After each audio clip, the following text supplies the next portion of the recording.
Folks, Black Star Network is here. Oh, no punching! I'm real revolutionary right now. Black power. Support this man, Black media. He makes sure that our stories are told. Thank you for being the voice of Black America, Roland. Stay black. I love y'all. All momentum we have now, we have to keep this going. The video looks phenomenal. See, this difference between Black Star Network and Black-owned media and something like CNN. You can't be Black-owned media and be scared. It's time to be smart. Bring your eyeballs home. You dig?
Today is Monday, July 18th, 2022. Coming up on Roland Martin Unfiltered, streaming live on the Black Star Network, Vice President Kamala Harris speaks to the NAACP National Convention in Atlantic City, New Jersey. She lays down the law when it comes to not only the issue of abortion rights, but also gun control.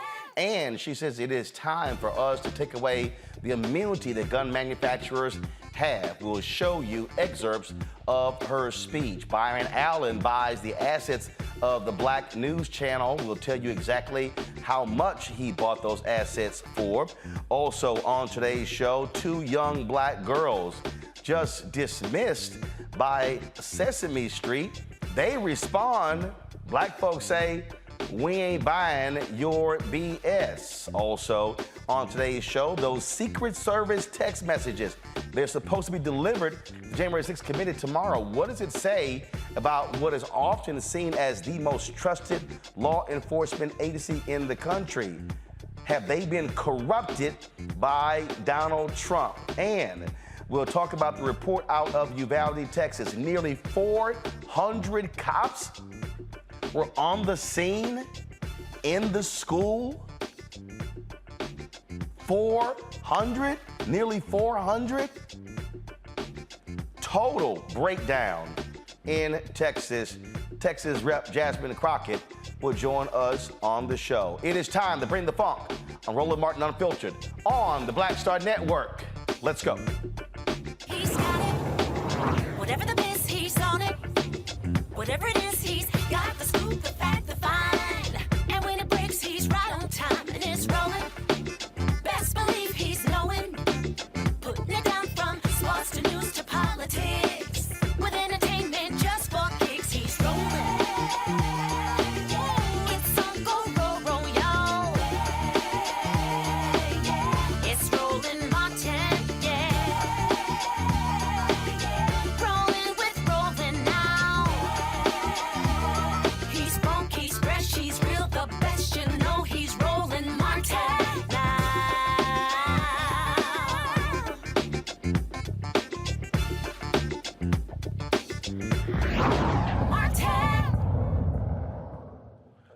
Today in Atlantic City, New Jersey, the NAACP held their 113th National Convention. The keynote speaker today, Vice President Kamala Harris. She talked about a range of issues to thousands who were congregated there, and she laid out very clearly the Biden administration's position when it comes to guns, when it comes to abortion, when it comes to race in America.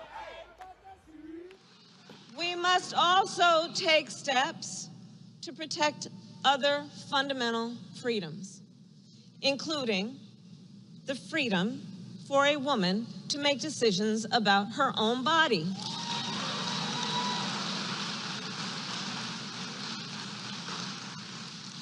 And you know, on this subject, it's important to note that to support a woman's ability, not her government, but her, to make that decision does not require anyone to abandon their faith or their beliefs. It just requires us to agree the government shouldn't be making that decision for her.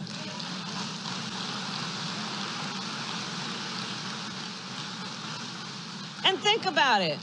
For the first time in generations, the United States Supreme Court, the highest court of our land, the former court of Thurgood Marshall,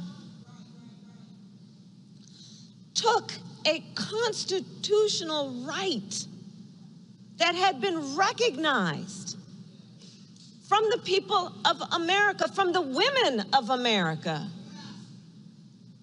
We know, NAACP, that our country has a history of claiming ownership over human bodies.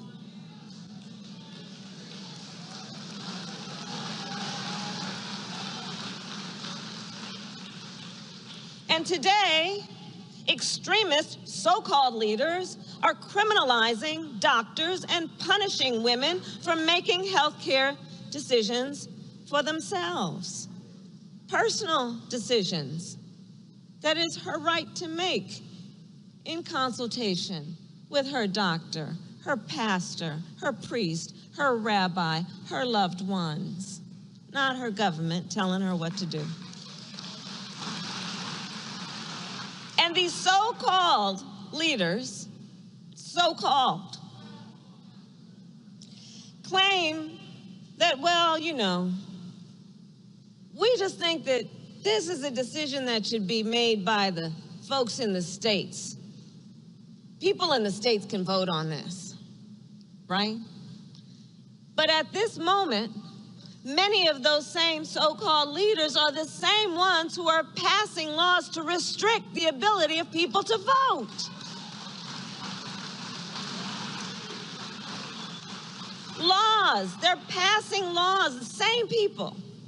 Laws that ban drop boxes and restrict early voting. Laws that make it illegal to give people food and water for waiting in line to vote. Undemocratic laws, un-American laws.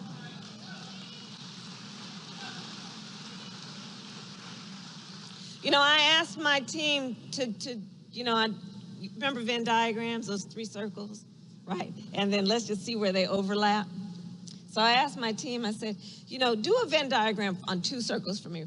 And in particular, the overlap of states that are attacking the freedom to vote and attacking women's freedoms over their own bodies. There are 10 states that are doing both.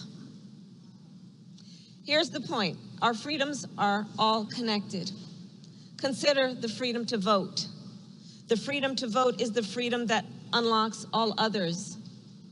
It is a catalyst for economic justice, for social justice, for racial justice.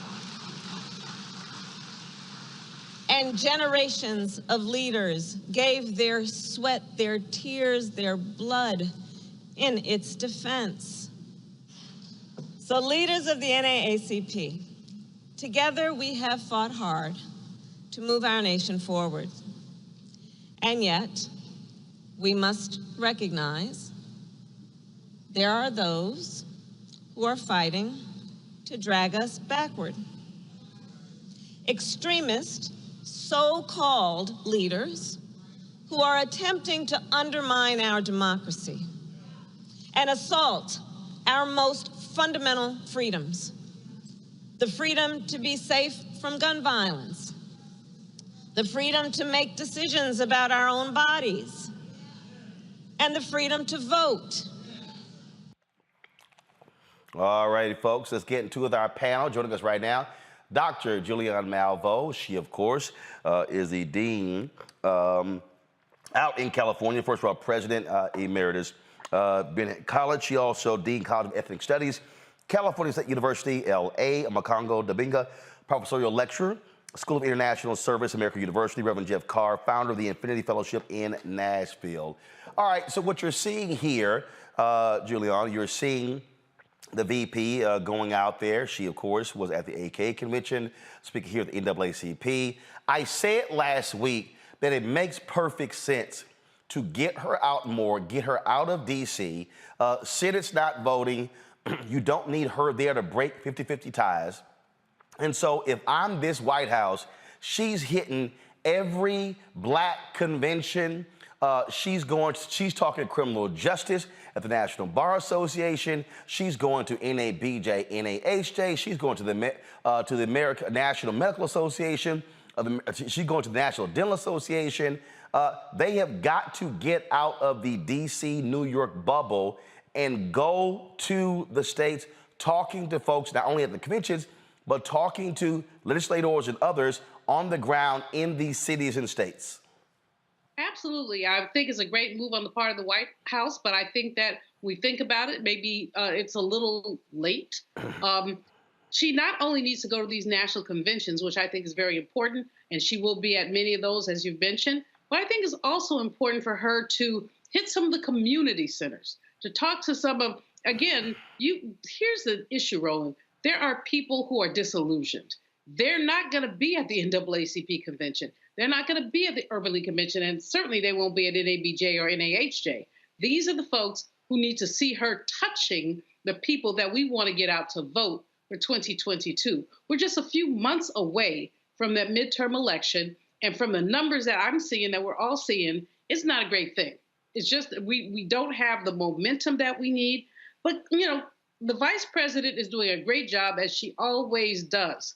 But I wish that the White House would do as great a job about communicating message. She's an effective messenger, but it's very disheartening to see President Biden take body blow after body blow after body blow, and his communications team is not fighting back. We've seen this time and again. Kamala out there, good thing. Little bit more aggressive messaging, better thing. DNC engage, even best thing. But again, what's going on with the DNC? The thing, though, Congo, that when I look at this, because she didn't just speak at the NAACP, held a roundtable discussion on reproductive rights with leaders there in New Jersey. To me, that is the smart strategy. But again, it gets her out of D.C., allows them not only to speak at the national conventions, touch local leaders, but also drive media in those particular locales as well. And so that way you're having a message that's going directly to people, as opposed to hoping national media covers it. Absolutely. And, you know, it's kind of like bittersweet because, you know, we love her so much, but she's not out in the open like you've been calling on this for weeks, man. Remember when after they won, her first stop was to West Virginia to get to pressure Manchin to vote on their legislation, and it caused all of this turmoil right within the party. And I think that she's been so restrained because the vice president has to follow the policies of the president and his moves, and Biden has been so late to respond to things. How late was he to talk about filibuster reform as relates to voting rights? How late was he to get out the executive orders relating to abortion? And he's been so behind the ball. And I feel like Vice President Harris has just been chomping at the bit, watching all of this happen. Yo, get on this, do that. And so the fact that she's doing it now is great. I do feel like Dr. Malvo said, it's a little bit late, but if the pressure continues, if she stays on this track,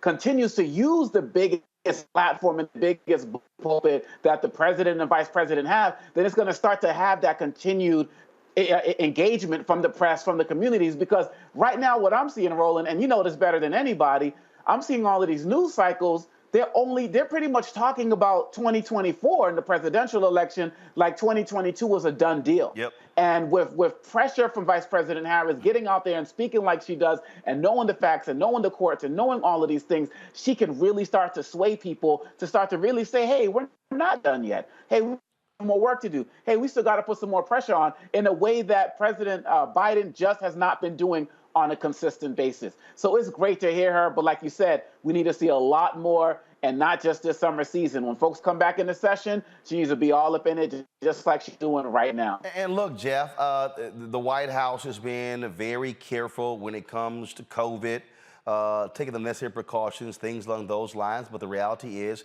other groups are meeting. They should be having, I dare say, weekly town halls in critical battleground states. They should be taking Air Force One or Air Force Two and having town halls with voters, with the public in Wisconsin, in Pennsylvania, in Georgia, in North Carolina, in Florida, in Pennsylvania. Again, those Ohio, those states where they're going to need to pick up wins in the Senate races. That's how you actually do it. Be willing to take folks on when it comes to the issue of inflation, of gas prices. In fact, I want to show a tweet, and this was a little bit earlier. Again, of course, it's no shock that you don't see Fox News or Fox Business talking about this. Why? Because things have changed. Now, how often did we have to deal with these people, Jeff, who were yelling, hollering, and screaming constantly about gas prices? Well, President Biden actually issued sent out a tweet. Let me see if I can pull up on this phone over here, talking about how gas prices have dropped. But again, They've got to be making that point known, not just in tweets. You got to be making that point known to folks, and again, driving that thing home, because you can't count on the same price. So first of all, here was a tweet that he sent out right here. Let me know if y'all are seeing it. Hopefully, okay, let me do this here. Let me see if I can pull it back up. All right, let's see here. There we go. Okay. All right.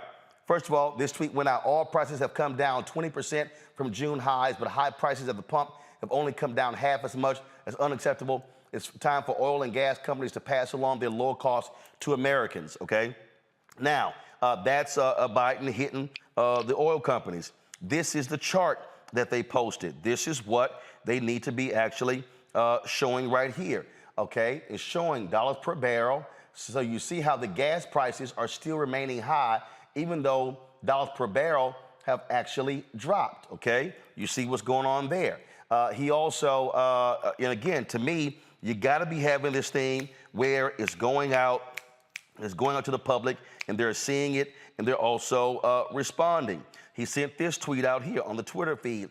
Gas prices have been dropping for 34 days straight, about 50 cents a gallon. That saves the average driver about $25 a month. I know those extra dollars and cents mean something. It's breathing room, and we're not done working to get prices even lower. Of course, the haters are not going to say anything about that, but again, putting them in the position where they're talking to voters. Yeah, you might get a situation where you get criticized by a voter, but you take that chance because you got to be communicating with regular everyday folk.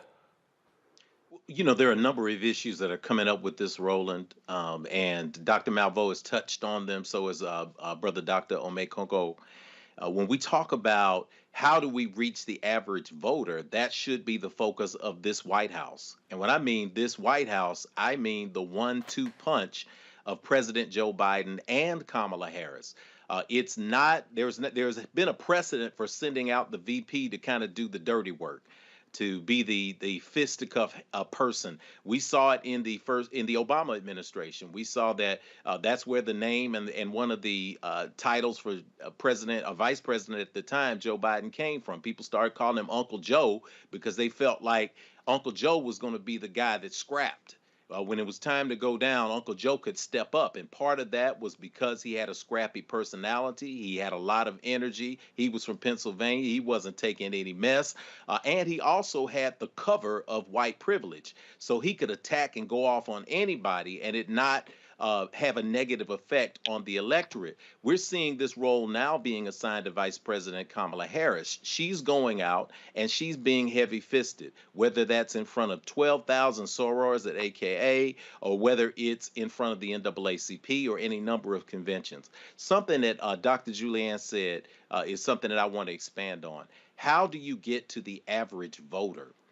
Perhaps they are using the typical or the archetypal Saul Alinsky method of going into a community organizing model where you're trying to talk to stakeholders first. There's a delicate balance that has to be struck here. You have to talk to big conventions so that you can get earned media, but somehow those stakeholders are going to have to go back to their communities and talk to people. And that is not going to happen on Twitter. Twitter is a very specific place. And small. And in the eyes of... small. Exactly. Very small. Out of all the platforms, it's actually the smallest compared to Facebook, TikTok, Instagram.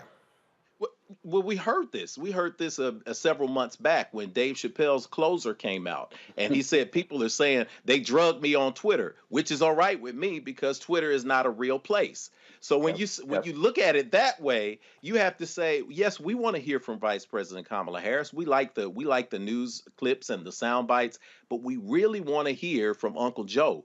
People are now beginning to say, where is the energy from the White House? Where is the White House? Where is the leader of the quote unquote free world engaging average everyday voters? People need to listen on the White House staff, and they probably are. They need to listen to and monitor this show because what we're saying to them is it's got to trickle down to the average voter. The Republicans, the conservatives, the right wing of the Republican Party, which is now the entire party, Everything that happens, they have a soundbite ready, and they are out at a town hall, they are out in a community meeting, they are out canvassing, and they are telling their side of the story. Just like when you gave that example of the 10-year-old that was raped and had to travel to another state for an abortion, they completely denied it across the board. And when it was proven to be true, they immediately had a response that was another complete lie. But they got that into the electorate and they got it out quick. The Democrats are going to have to do that quickly. Get the message to the grassroots so that people can turn out, not in 2024, but right now in the midterms when so much is at stake. You take advantage of what's happening right now. And yeah, look, I have people who hit me up constantly about 2024, and I'm like, I don't give a damn about 2024. I'm focused on November, you know, Yeah. and the thing here is, and again, I love all these people. I get a kick out of these people. Julian, they'll sit here and they'll be sitting here. Oh, all you care. This is when I really laugh back. Really laugh about the most. Oh, you sitting here, you focus on the Democrats. Let me just help y'all out, just like a little news flash. There are two political parties in America. Mm-hmm. Two.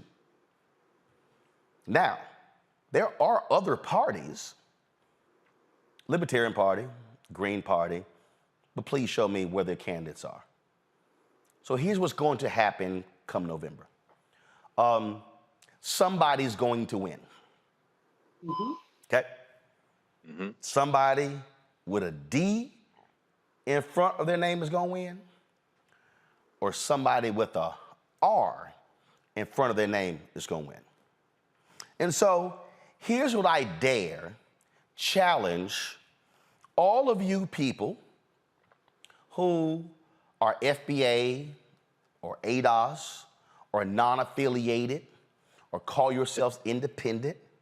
If you call yourselves black, you call yourselves African American, you call yourselves Pan-Africanist. I don't care what you call yourself, okay? I don't care what it is. So I'm including everybody. Gay, straight, transgender, Christian, Buddhist, Hindu, atheist, Muslim, man, woman, everybody in. I'm putting everybody in this loop. This is what I want to ask you, very simple. What are the 5 most important things do you care about? Mm. And where does the person who's running stand on those 5 things? Yep. See, here's the deal. I'm not telling you to vote for a Democrat or Republican. What I am telling you is this is what I know as a fact. I know as a fact that matter of fact, let me just go ahead and show y'all this, because just in case y'all say it's rolling. Okay, just in case y'all try to say, well, that was him. Mm. If I recall, when I pulled this thing up, when they were talking about gas prices, when they voted in the House when it came to gas prices, not one Republican voted to stop oil companies from hiking prices, price gouging. Mm-hmm. Yep. Not one. If I recall, Oma Congo, the week after 10 black people were shot and killed in Buffalo, New York, Tell it. every Republican except one voted against a domestic terrorism bill that dealt directly with the shooting of 10 black people in Buffalo, New York. If I recall correctly, Jeff, 47 Republican senators voted against advancing that bill forward. Y'all, I'm not telling you who to vote for. I am offering you factual information that happened. If I recall correctly, Julian, there was a bill that recently came up condemning neo-Nazis in the military. Let's see. Neo-Nazis in the...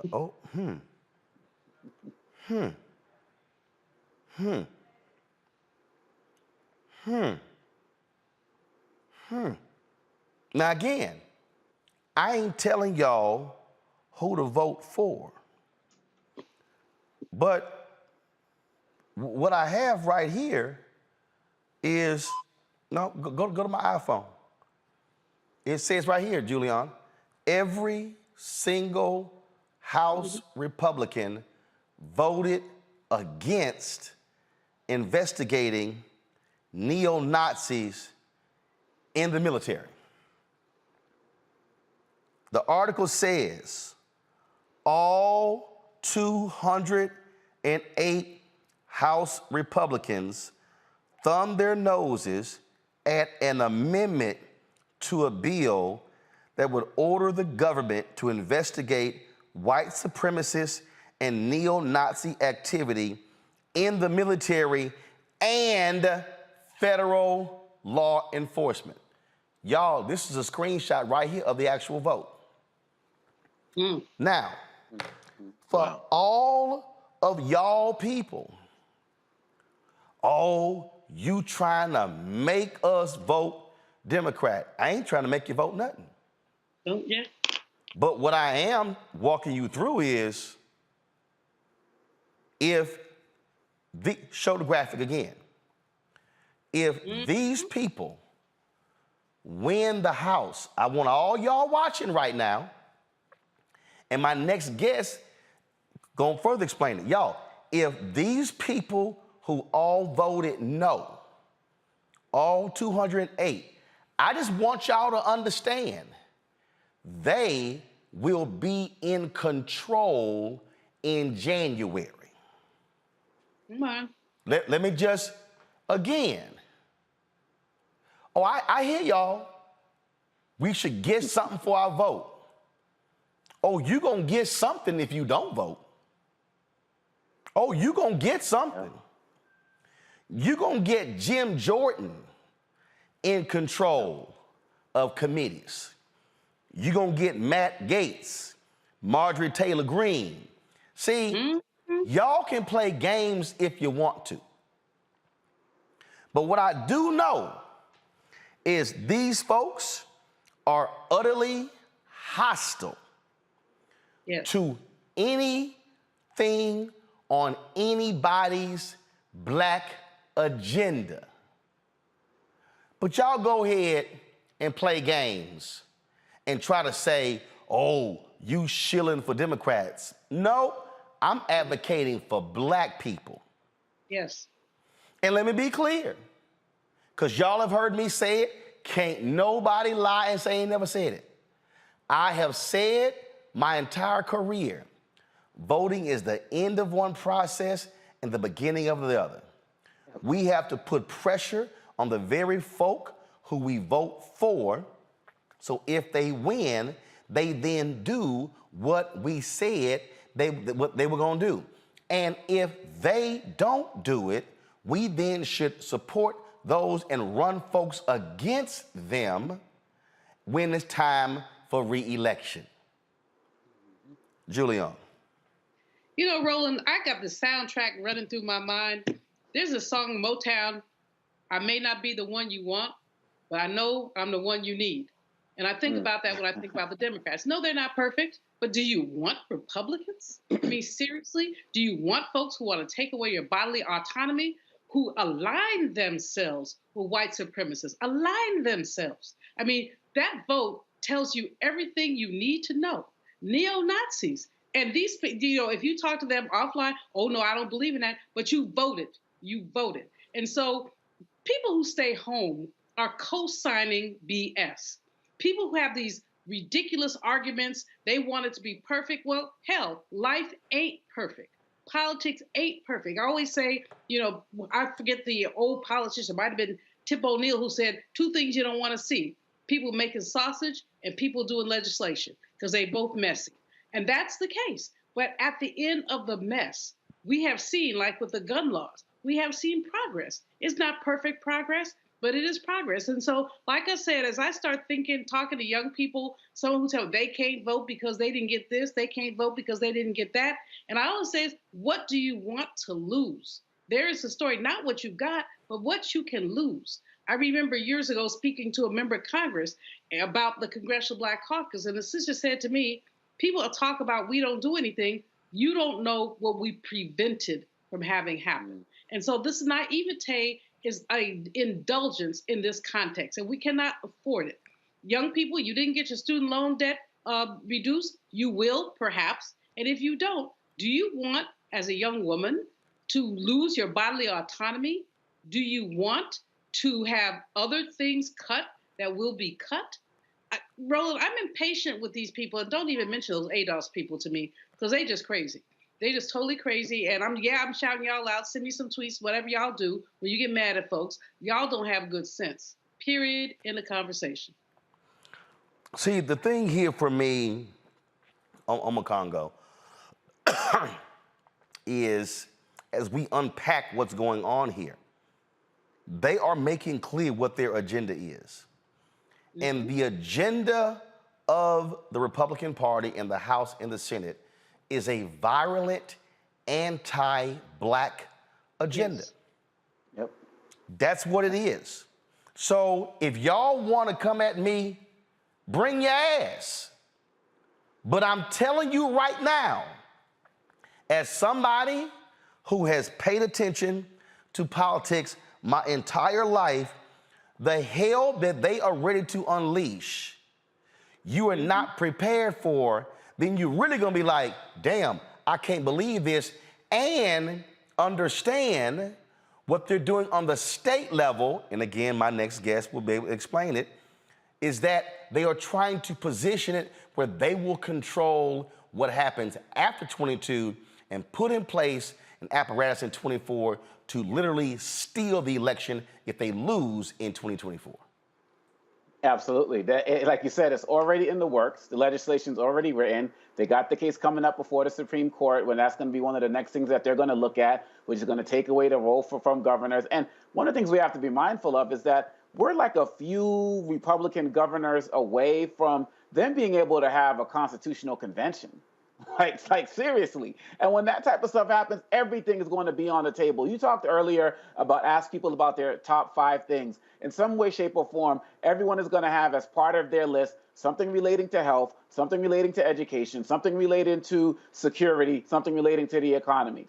And with these votes that have been taken at every juncture, the Republicans have shown that they favor big oil companies, so they have no problem with higher gas prices. They favor not supporting schools that aren't private schools, basically, at the end of the day. They also have hinted through Justice Clarence Thomas that, hey, it's cool to come for gay marriage. It's cool to come from, I don't know how Clarence Thomas is going to feel about it, but come for interracial marriage because they're attacking the right to privacy. They are going to be coming for people's religion, for people who are not Christian. They are coming for it all. There's no middle ground. And so when you talk about what are your top 5 things, when we look at the last election, the 72 million, we got to remember, I was talking about 72 million who voted for Trump, and that was higher than what he got in 2016. So there are more people who are willing to get out there and support him. Biden got 82 million plus, over 100 million people stayed home. And to those 100 million plus who stayed home, those are the people who we're talking about tonight, Roland. And people have to realize that when you're not there when they come for other people, no one's going to be there when they come for you. And every aspect of us as Black people in this country is under attack. And we are foolish, not us here, because we know this. They'll do everything, put us back in bondage, do whatever it takes to make sure that we are not empowered. That's why they hate Vice President Harris, and that's why they are doing. And what's sad about this, the Washington Post always has that headline, "Democracy dies in darkness," but it's not true. Democracy dies in the light of day. So many things were happening right now happened under Hitler, who also, like Trump, only had a 30+ % of the vote, had a third of the vote, right? Because people were not engaged. And so we're seeing it literally happen before our eyes. And if our sophistication is not coupled with our activism to increase, we are going to lose everything we have fought for. And there's no exaggeration to that at all. But Jeff, all I'm simply saying to people is mess around and see what happens. Mess around and see what happens. But I would rather be in a position to be able to go lobby somebody for my agenda than be in a position where the door is shut solid and they won't even meet with me. That's right. And that's what it comes down to. That's why we say these stakes are high. And when we hear these conversations coming out of these circles, I don't care if they're ADOS, FBA, MD, PhD, OPP, or SOB. It doesn't matter because it's all a distraction. It is the art of distraction. And if we haven't learned anything yet, if we didn't learn anything from Donald J. Trump becoming the 45th president of the United States, we have learned the art of distraction, the art of carefully cultivating a tweet that would get people so riled up that they're talking about it for 3 news cycles. Meanwhile, during those news cycles, quietly appointing over 300 judges to the bench across the United States. It's all about distraction. It is look at what I'm doing here, but don't look at what I'm doing under the table. The art of distraction is sending out messages to people that deceive them, but connect with them, while you are saying one thing and doing another. We have been falling victim to this art of distraction. When we're talking about moving through distraction, these shows are important because we're saying to people, do not read, do not believe what you're hearing on Twitter. Pay attention to the facts. When you put that graphic up that showed you how the Republican vote went, that is a fact. When we talk about the stakes, the messaging must change. The messaging has to be simple and it has to be clear. What are the ways that you work through distraction? Well, last year, the Pentagon issued a report that soldiers, military personnel are actively being recruited by white supremacists. They see them as high value targets because they are ready to go, they're ready to fight, they're ready and trained to launch a race war.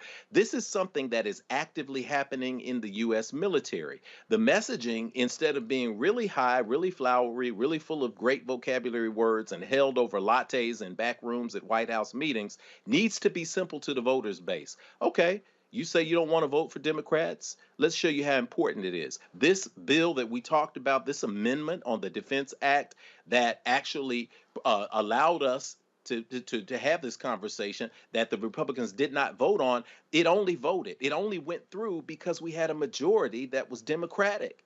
So that barely made it through. You've got to tell people, if you don't support these candidates that are going to make sure this legislation is solid, guess what? You're going to have white supremacists in the military. Those white supremacists are going to come out actively trained, and they're going to help launch a race war. These are things that we are seeing coming together, but are not being communicated effectively to the people. You've got to understand that, just as Dr. Julian said, this has to do with your student loans. This has to do with your ability to buy a house. It has to do with you working all the time so that people at the top of the food chain cannot work all the time. These are very tangible things that happen when we talk about whether to vote or not vote. These stakes are here and they're real, and we have to step up and we have to make those messages clear to people who need to understand that we are at a tipping point in America. We could go way to the right, or we could survive and go forward and have hope for the future. And that's how important it is for us to stand up, to talk, to get these messages out here, and to stick to the facts. Gotta go to break, folks. We come back, we'll talk Uvalde. Nearly 400 cops were on the scene there, and this shooter still killed 19 children and 2 adults. You're watching Roland Martin Unfiltered right here on the Black Star Network. I'm Deborah Owens, America's Wealth Coach, and on the next Get Wealthy, have you heard that it's not how much you earn, but how much you keep that matters? Well, the secret to building wealth could be hidden in our tax code. That's right. Joining me on the next Get Wealthy is someone who calls herself the gatekeeper to the IRS. And she's going to be sharing the secrets and strategies you need to know, whether you're a business owner or an individual, how you can get wealthy. That's right here, only on Black Star Network. Sexy to me is the exact same feeling as running water, ever flowing. Water always finds a way to get through. And so when you know that you're sexy, there are no questions about it. It is an ever-flowing emotion. It is an ever-flowing feeling. When you question it, though, you stop the water.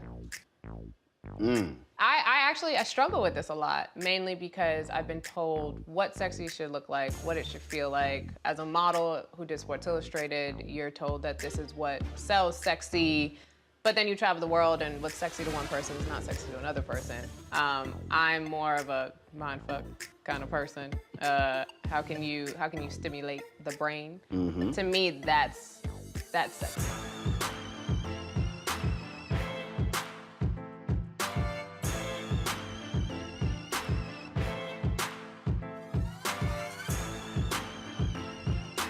I'm Chrisette Michelle. Hi, I'm Chaley Rose, and you're watching Roland Martin Unfiltered.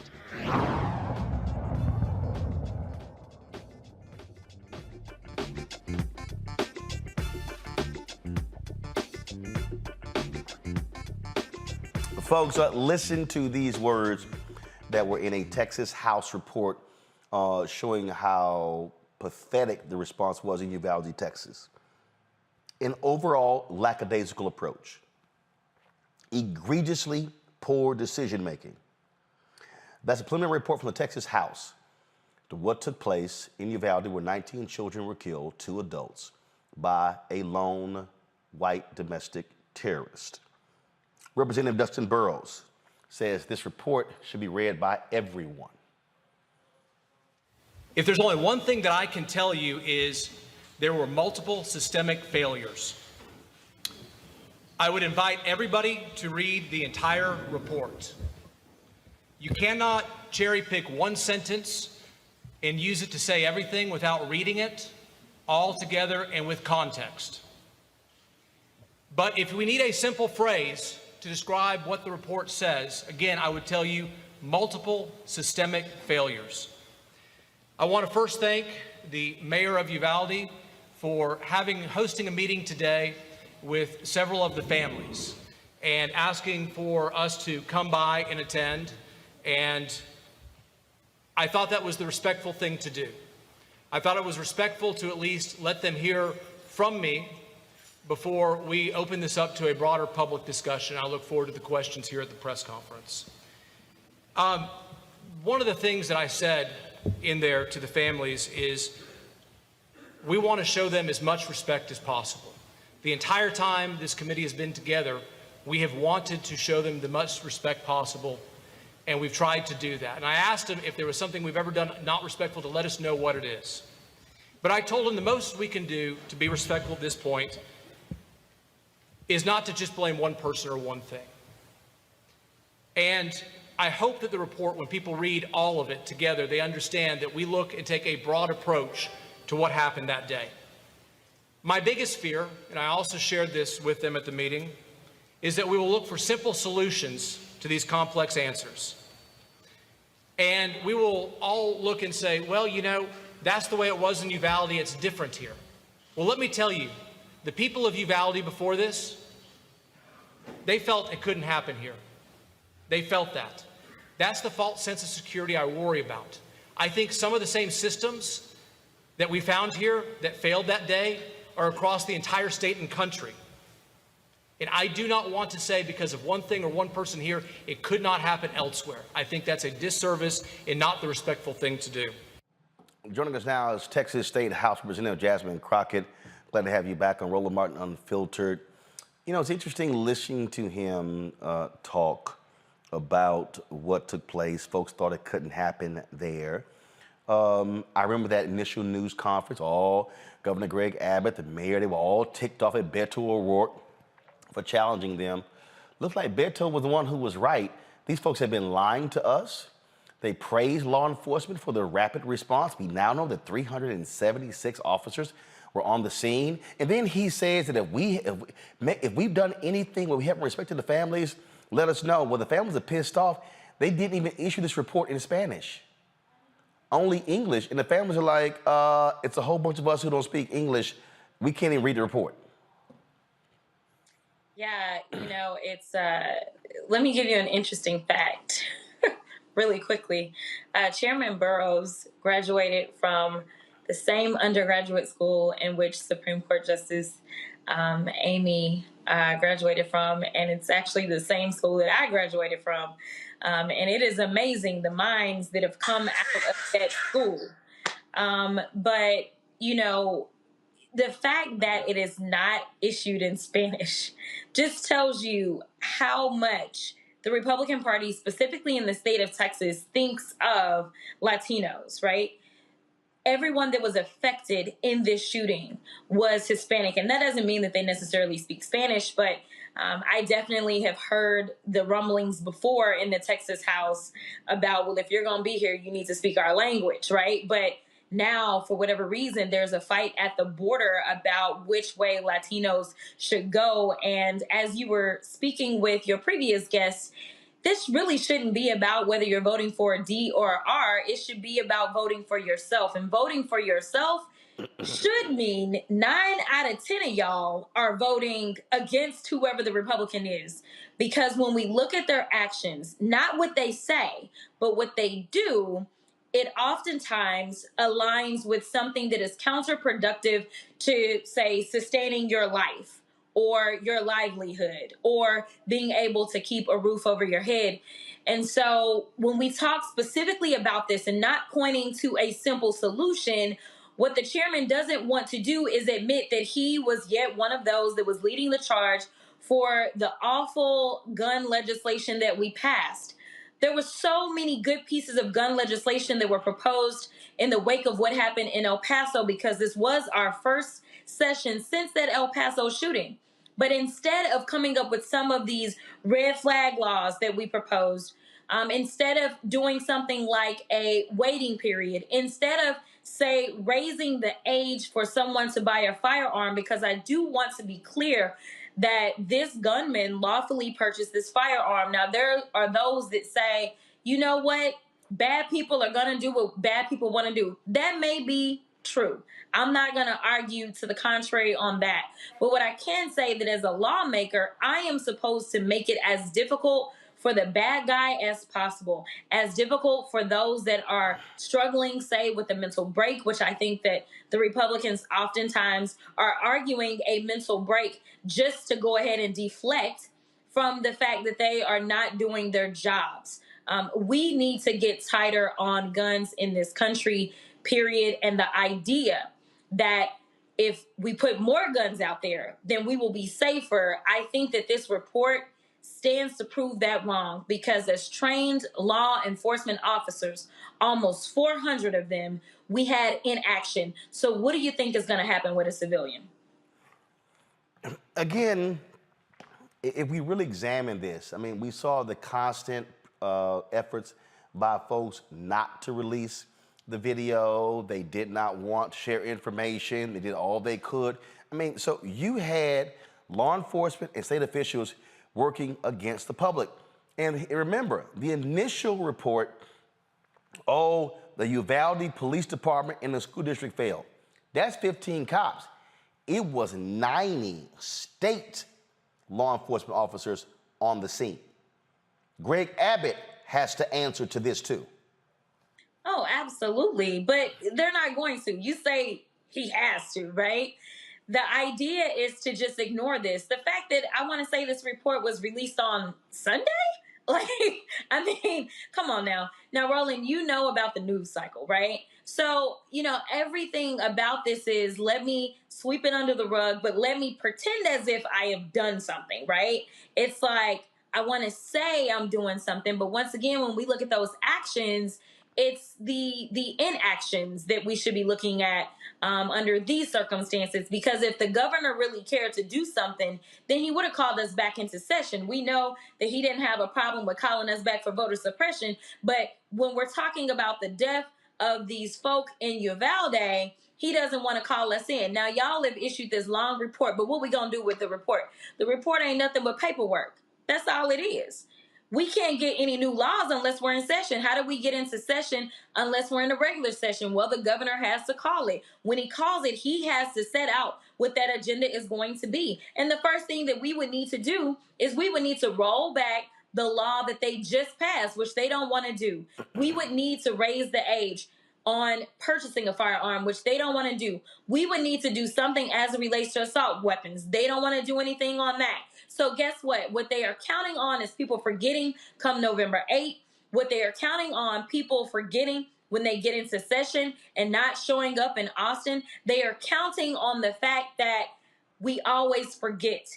And then they are also counting on the fact that they like to play on people's emotions. Y'all were just talking about it. You know, we just had the state convention for the Democrats here in Dallas this weekend. And sadly enough, I issued a speech on the main stage. And most people have been very positive. And I did receive a message saying, your message wasn't really you. No, my message really was me. The difference is, yes, everybody knows that I will call out Democrats. I will call out right and wrong. It's not really about party for me. But at this juncture, the team is set. The board is made.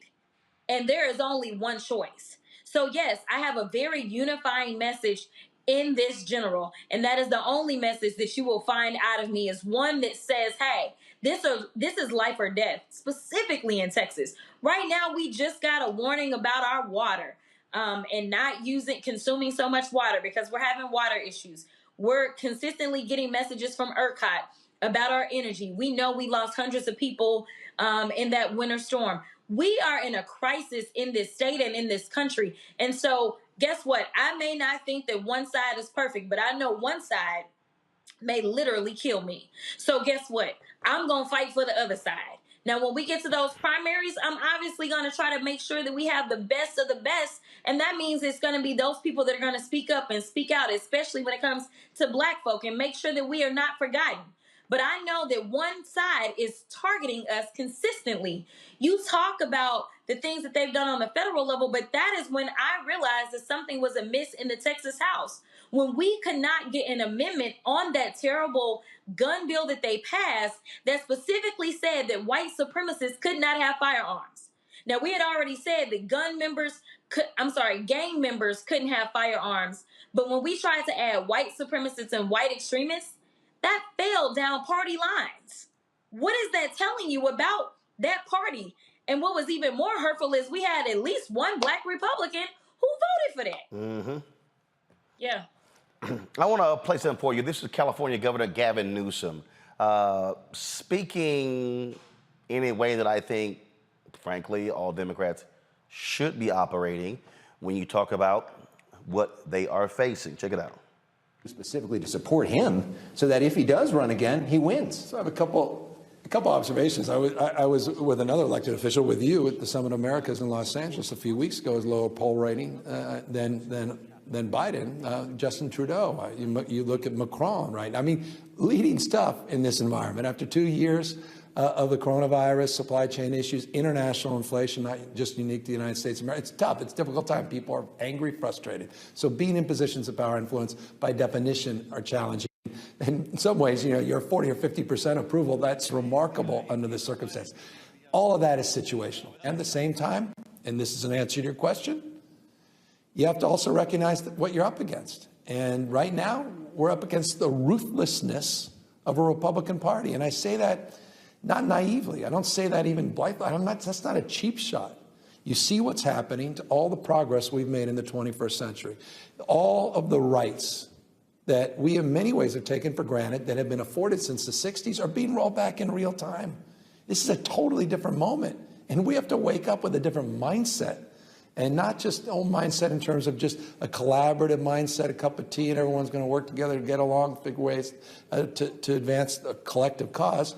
And that's where the party needs to come in. Democrats need the Democratic Party, not the president, not a speaker, not an elected office holder. The party, the infrastructure, I think has to organize with more ferocity of focus, more determination to set the agenda, set the course, and put the other party on the defense. They are dominating the narrative.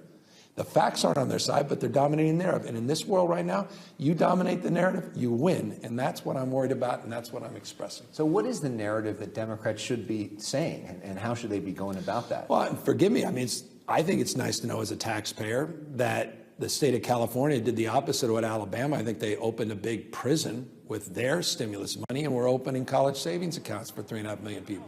I think maybe a positive alternative agenda is expressing that as a value proposition. And I bet 99% of people listening right now, if anyone is listening, didn't know that. Sounds logical to me, Jasmine. No, absolutely. I have been quite frustrated. Like I said, I mean, somebody was even surprised by my messaging. But listen, it's already been stated it's not perfect. But what I can't do is I can't sit around and complain. I've just got to do the work. One of the things that I talked about is here in Dallas County, we're a safe blue county, right? So what happens is we spend tons of money. In fact, over $3 million was spent just behind me in my primary. Over $3 million, one candidate. And that's not even getting into how much money was poured in, because I did have 9 opponents to try to get the congressional nomination. And so there are those that are saying, Jasmine, you've got to make sure you build up your coffers because, of course, people will try to run against you again. Well, guess what? I can't worry about that. I got to go ahead and govern and make sure that I do a great job of governing and hope and pray that I can go out and get the money when I need it. But the reality is that people like Beto O'Rourke need me to help him. I need to make sure that I spend money in the general and not just save all my money for the primary. Because if I can motivate more people to get out in the primary, they may not necessarily know Beto, but the chances are they may know me because I am here in Dallas, and they may be going just to vote for me because sadly enough, most people don't realize that I have 4 opponents when it comes to my general election. So I'm going to spend money. I'm going to do my part to pull people out. And I am hoping and praying that it helps people like Beto O'Rourke, because I will still only be one of 465 in Congress, right? In the House. But then I still have to deal with the fact that I've got a terrible governor in the state of Texas. It may be helpful if I have a good governor. It may be helpful if I have good state representatives. It may be helpful if I go ahead and do my part down in the valley for, say, a Michelle Vallejo, who is in a tight but winnable seat, a seat that's technically drawn for a Democrat, but it is very tightly drawn because we need to maintain control over the U.S. House. So guess what? I don't get to relax. I've got to go help out those other folk that are going to help me fight for everybody. And I agree that once we're in office, that's when you come, you hold us accountable, you talk about the fact that different folk are being left out as we're giving our messaging, as we're doing our agenda. But guess what? We all will get left out. And when I say all, I mean all. You talked about trans folk. Let's go ahead and talk about the LGBTQIA community as a whole. Let's talk about the rights of Black folks that will be rolled back. We always speak about the fact that we still aren't technically free in this country and we still aren't treated equally. Just imagine what's going to happen if they would take precedence that is older than I am and decide that it is not worth anything and it was dumb when it was created. Just imagine what they will do as it relates to everything else. If you don't understand that all of our fates are tied together, then you haven't been paying attention. And so what the Democrats need to do is stop, speaking to the choir. That's not what we need to do. What we need to do is we need to go engage new people. Because what did Trump do? He was able to engage all of these great racists. That's what he did. He went out. He got them excited. They are all involved in the party. They are all now running for office. We got plenty of them on the federal level. We got them on our school boards. The Democrats have to stop just speaking to other Democrats. That ain't getting us nowhere. We got to go and actually grow our coalition. All right. Texas State Representative Jasmine Crockett. We surely appreciate it. Thank you so very much. Good to see you. All right, folks, got to go to a break. We come back more on Roland Martin Unfiltered on the Black Star Network. Don't forget to support us in what we do. Folks, you want to download the Black Star Network app? Do so. All platforms, Apple phone, Android phone, Apple TV, Android TV, Roku, Amazon Fire TV, Xbox One, Samsung Smart TV. Also, you can support us with your dollars. Join our Bring the Funk fan club. Every dollar you give goes to support this show. Allows us to be able to do what we do, travel across this country. We'll be in Birmingham on Wednesday and Thursday, broadcasting from the SWAC Media Day. And of course, checks and money orders can go to P.O. Box 57196, Washington, D.C. 20037-0196. Cash App, $RM Unfiltered. PayPal is R Martin Unfiltered. Venmo is RM Unfiltered. Zelle is Roland at RolandSMartin.com. Coming up next, we'll talk COVID-19 with Dr. Peter Hotez. Folks, COVID ain't no joke, y'all. This new variant, hospitalizations are way up across the country. Don't play games with it. We'll break it down next. You're watching the Black Star Network. Hi, I'm Dr. Jackie Hood Martin, and I have a question for you. Ever feel as if your life is teetering and the weight and pressure of the world is consistently on your shoulders? Well, let me tell you, living a balanced life isn't easy. Join me each Tuesday on Black Star Network for A Balanced Life with Dr. Jackie. We'll laugh together, cry together, pull ourselves together, and cheer each other on. So join me for new shows each Tuesday on Black Star Network, A Balanced Life with Dr. Jackie.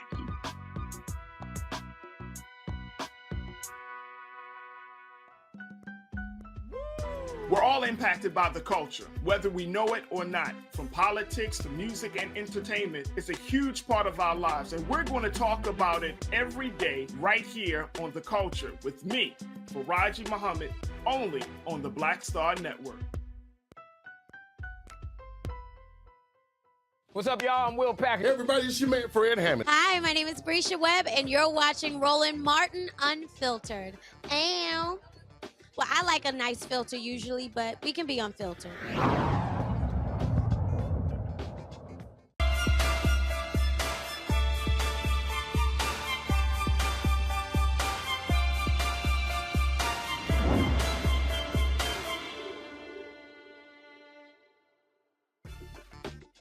Folks, seriously, we've been dealing with COVID-19 for 2 years.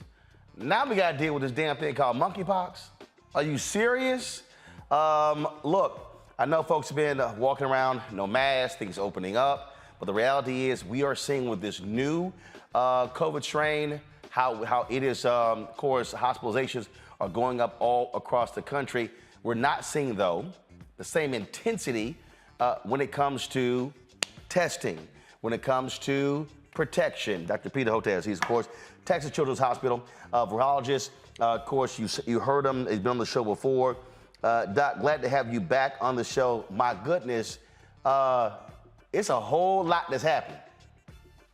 Yeah, that's right, Roland. A whole lot that's happening, and a whole lot of it is going unrecorded and unseen, both for COVID-19 and for monkeypox. Let's see if I can break it down. I mean, for COVID-19, you know, so everybody's doing home testing, home antigen testing, which is actually a good thing because people are knowing when they're infected and know when they're at risk of transmitting the virus to their family members or their friends. The problem is those numbers are not getting reported to the state health departments and to the federal government, so they go unrecorded. So when you look at the graphs, what you see is a bump when in fact probably the number of new cases is as high as anything we've seen in the past, probably as high as the Omicron wave, you know, more than maybe a million new cases a day. So for every one case that's getting recorded, there's probably 7 to 10 that are going unrecorded. So the official numbers are 135,000 new cases a day in the country. It's probably closer to a million or more. The one thing we do know is the hospitalizations, as you correctly pointed out, are going up around 20% over the last 2 weeks, and we're going back over 400 deaths a day. And okay, it's not the 2,000 deaths that we've seen earlier, but 400 deaths a day still means COVID-19 is the leading cause of death in the United States of America. So we've got to really take this seriously. And look, I mean, you talk about take it seriously. I was at Essence Festival in New Orleans. A lot of folks came back from that with COVID. Thankfully, I didn't. A couple of my staffers did. I was in LA the following weekend. for Richard Roundtree's 80th. And I came back, and it was last week I was recording my audio book, and man, all of a sudden my allergies sort of kicked up Wednesday and Thursday, and then I felt it. So I took a COVID test on Thursday, negative. Took a COVID test on Sunday, negative. But what's so crazy is like even normally if we're getting a cold or we're sitting here getting allergies, you begin to freak out like, Jesus, am I getting COVID for the third time? And so it's just one of those things. And look, I keep. Literally, I got like 8 home COVID home tests there because you got to stay, frankly, prepared. When on all sudden things happen with your body, you're like, okay, is this allergies? Is it a cold? Is it the flu? Or is it COVID? Yeah, I mean, here's the single most impactful thing I think you can do, and I appreciate your inviting me to come on because there is an important message here. What we know is that the vaccines are not holding up as well as we'd like in terms of both preventing against infections and preventing even against hospitalizations and emergency visits unless you keep up with your boosts. So that is the most important take-home message. Unfortunately, for reasons I've never understood, the Centers for Disease Control still calls 2 immunizations with the mRNA vaccines full immunizations. And once you're more than a few weeks out of your second immunization, you're still vulnerable. So what that means is like what's the distance? Really? So I've had 3. So what should be the distance between, or months or weeks, whatever, from when I got my 3rd one to get my 4th one? Mine was delayed because when I got COVID the first time, I got the antibodies and I couldn't get my booster until 90 days had passed. So when did you get your 3rd immunization? Hell, I don't know. Let me look it up. I don't know, Doc. Just roughly, was it? No, I don't know. Last September? No. This was much more recent. I got, because I got COVID in December. I got my 3rd booster in April, I think. First of all, luckily I got So you're getting close because... Yeah, I'm looking it up. I got it right here. Keep going, keep talking. I'll pull it up. Once you're more than 4 months out, get your booster. And here's why. So here it is. I got my 3rd dose May 13th. Okay, so you can kind of hold off a little bit, but not too much longer. Like what's a little bit? A month? So I would say 3-4 months after your last boost. So if you got boosted in May, remember you also got a case of COVID, which almost acts like a single immunization. Well, I got COVID twice. I got COVID in December, and I got it again in May. Right. I got it in May before I got my 3rd booster. Oh, you got COVID in May and a booster in May? Yeah. Oh, okay. Yeah, you're probably good until August or September. Cool. But only the 2 of us. If you look at the American people, it's just about only the 2 of us that are keeping track of this stuff. That's the problem. And so too many Americans are thinking if they got 2 immunizations, that's adequate. And now we had some data come out from the Centers for Disease Control last week that says for instance, even if you got a single boost and you're more than 4 or 5 months out, what that means is your protection against hospitalization went down from 75% to 55%. That's why you got to get that second booster. And here are the numbers. Roughly only about 30% of the U.S. population has gotten their single booster, meaning their 3rd immunization, like you got. And I got my 2nd immunization, but very few Americans have done that. So it's really important to be mindful of the fact that if you've only gotten 2 immunizations, get your booster. And if you've gotten your booster and you're more than 4 months out of that booster, get your 2nd booster. And that is what's going to keep you out of the hospital more than anything else. And again, I'm just trying to warn our folks, look, man, you can't play with this thing. You don't know how this thing moves, how it shifts. You don't know, again, once you've gotten COVID, what happens, down the road, things along those lines. And so it's staying vigilant as best as we can. We got a panelist. We got some questions. Go ahead. Yeah. I mean, the problem is everybody knows someone who's been vaccinated and got breakthrough infection. Yeah. Right. And so there's these groups that are telling people, hey, see, that means that the vaccine's not working. It's not the case. And what it means is if you've been vaccinated and boosted, you could still get breakthrough COVID with these new Omicron subvariants.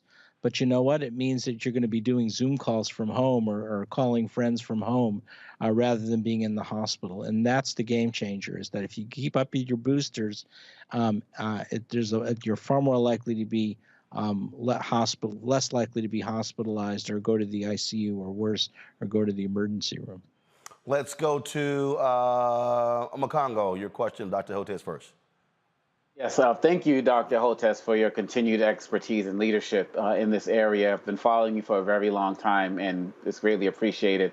My question comes to you as a parent. I have a rising junior, freshman, and second grader, and I want to know what your thoughts are as we're going into the fall. What do you think schools should do to be more proactive? Do you see a potential scenario where we're going to be going virtual again going into the fall, which is extremely stressful? What are your thoughts as it relates to schools and this variant of COVID going forward? I think, the school boards and the teachers and under a lot of pressure to keep the schools open. So I think you're not going to, unless things get really extreme, I don't think you're going to see school in-person closures and going back to virtual. It's not impossible, but I don't see that. I think it's less likely. I think the more impactful thing to do right now, and I know I sound like a broken record, now that we have vaccines approved for the kids, you should focus on that. But again, the American people aren't accepting it. So for instance, only about 30% of parents have vaccinated their 5 to 11-year-olds, only 30%. And that varies a lot geographically. So if you look at the Northeast, there's a little better compliance, maybe 50, 60% of parents are vaccinating. But, down here in the South, and Roland, Roland and I are both now, we're both Houstonians. The acceptance is really low. So in Louisiana, for instance, Mississippi, only 11% of parents have vaccinated their 5 to 11-year-olds, so really low. And then now the vaccines have been approved for the under 5-year-olds, and and kind of the CDC sent out an SOS 2 weeks ago to said, you know what, of the cohort of 18 million kids under the age of 5, only about 300,000 have gotten vaccinated, so single-digit percentages. So we have a lot of work and advocacy to do to convince parents to vaccinate their kids. Let's see here as I, again, fight this cough from the allergies. Let's see, Julian. Doctor, again, thank you so much for your work and for the enlightenment that you're sharing with us. Here's my situation. I've been vaxxed twice and boosted, but only boosted once. Everyone I know who's gotten the second booster has been sick for 1 to 2 days. I've got a cray-cray schedule, and so I'm trying to figure out when can I afford to be sick as a reaction to the booster. Is that real? Why is everyone getting sick after they get their second booster? Some folks for just half a day, but some for as many as 2 days. Can you explain that to me? Get that boost on Friday. Should I get a second booster? Get that boost on Friday and go to work on Monday. I'm sorry, Doc, go ahead. Well, you're partly right, Roland. I mean, it varies. I mean, for instance, I got my second booster, and I compared to my worst immunization was my second one, but my boosters were fine. I had very few symptoms at all. When you get your booster, make certain that you're getting the booster size dose. So the Moderna booster dose is 50 micrograms of mRNA, not 100 micrograms. So possibly the pharmacist gave you the full 100 micrograms. That's a possibility. Although you could have gotten it after 50 micrograms. The Pfizer vaccine seems to be a little less reactogenic, and so maybe that's one consideration as well, meaning you may not have as robust a reaction. But the thing is, those numbers I just said look real. So again, once you're more than a few months out of your first booster, the protection against hospitalization goes down from 75% to 55%. Much a big difference. And that's the numbers that came out of the CDC last week. So when did you get your first booster? In December. You're ready for that second booster. I would, unless your doctor gives you some other reason why you shouldn't get it, it's something definitely to consider. And it does vary. I didn't get sick from any of the boosters. Yeah, everyone has a different experience. The Moderna vaccine has more mRNA in it than the Pfizer does. So the Moderna has 100 micrograms of mRNA in the initial immunizing series, 50 in the booster. Moderna has 30 micrograms, so less. So if you're getting Moderna, it tends to be a little more, as the term that's used is reactogenic, meaning more fever and inflammation. But it also holds up a little better as well because there is more mRNA. Jeff. Yes, Dr. Hotez, thank you so much. I am part of the Stepchildren Nation of vaccines. I got the one-shot J&J, and we got that in our family. We went over a year, had absolutely no problems, had no issues. I got sick. I felt sick about 30 minutes after I got the shot, and then it went away. Did not have a problem, was able to avoid COVID until, of course, school came back in and one child got it and it went through the household. I was down for about a day, maybe less than that, and then came right back. But those of us who got that one-shot J&J, we've been wondering, because that conversation isn't in the mainstream as much, what do we do next to protect ourselves, and what's recommended? So it's a brilliant question, and you're not alone. So many people who got the J&J vaccine are feeling buyer's remorse because they're not getting instructions on what to do. And here's the reason for it. Unfortunately, our Centers for Disease Control is not, historically has not been collecting information about vaccine effectiveness after it was released for emergency use as we'd like. So we've been depending on Israel in the UK for a lot of our vaccine effectiveness data. They don't have the J&J vaccine.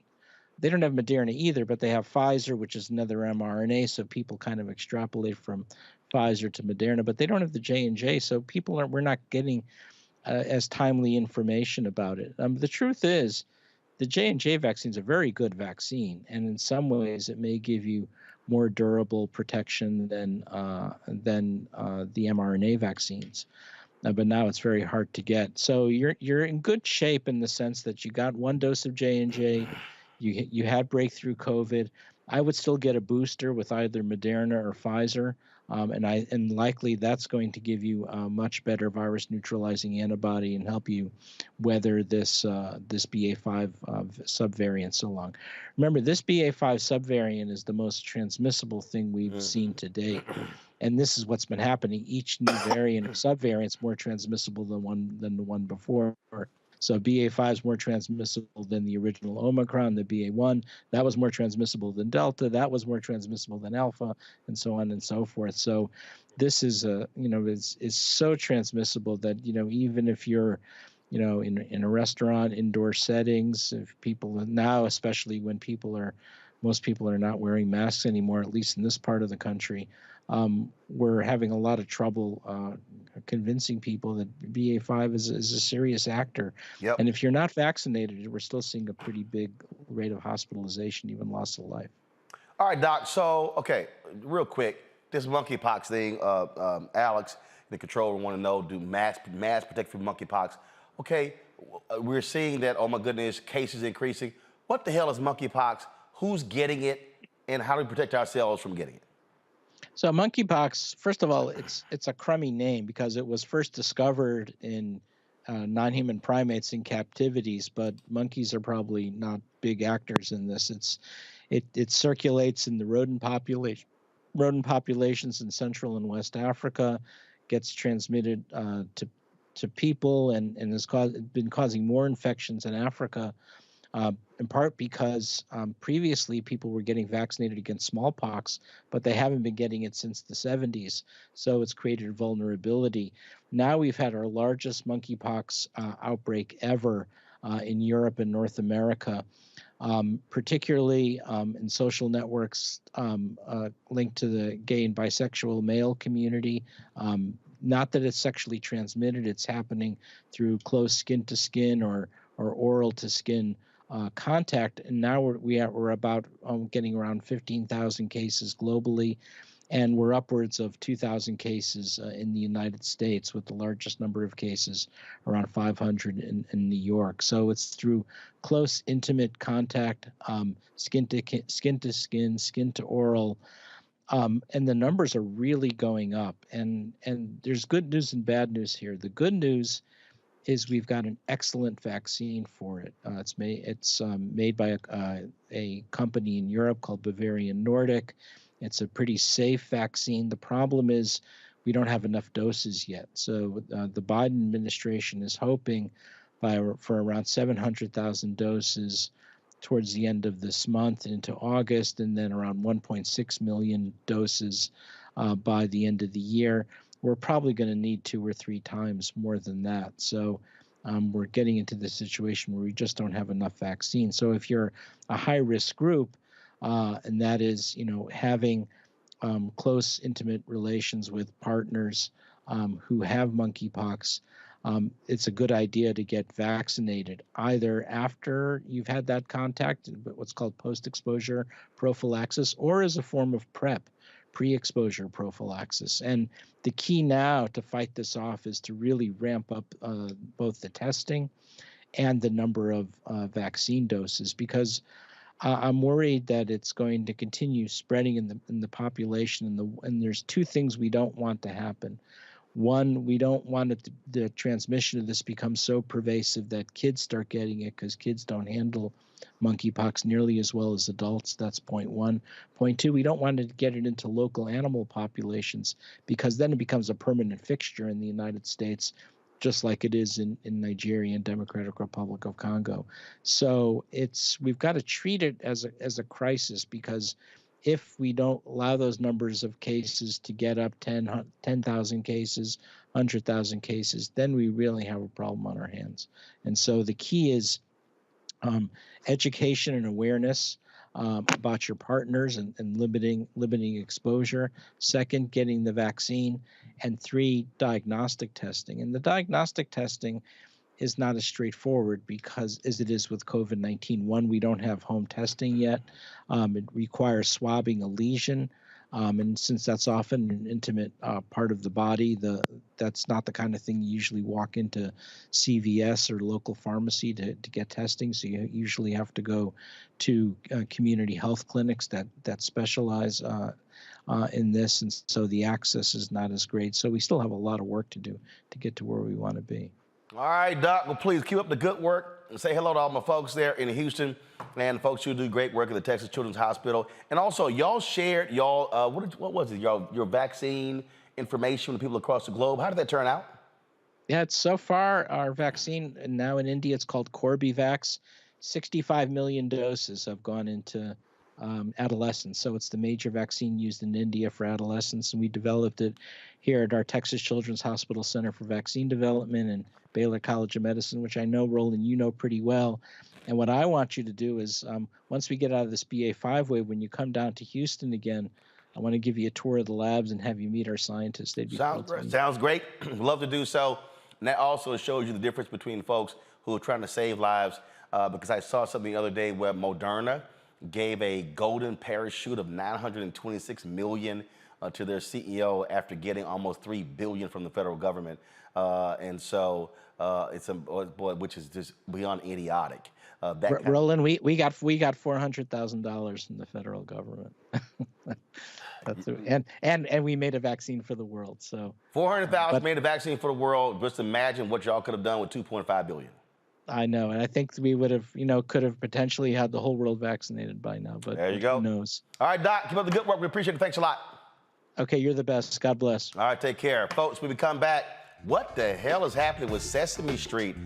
Man, the video has gone viral about one of their characters just dissing 2 young black girls. Sesame Street has responded.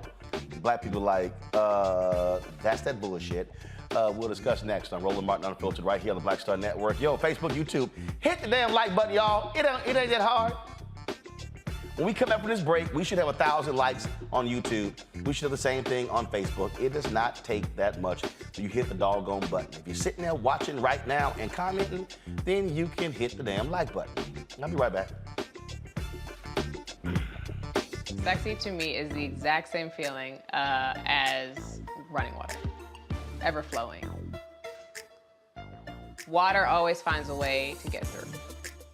And so when you know that you're sexy, there are no questions about it. It is an ever-flowing emotion. It is an ever-flowing feeling. When you question it, though, you stop the water. I struggle with this a lot, mainly because I've been told what sexy should look like, what it should feel like. As a model who did Sports Illustrated, you're told that this is what sells sexy, but then you travel the world and what's sexy to one person is not sexy to another person. I'm more of a mindfuck kind of person. How can you stimulate the brain? To me, that's sexy.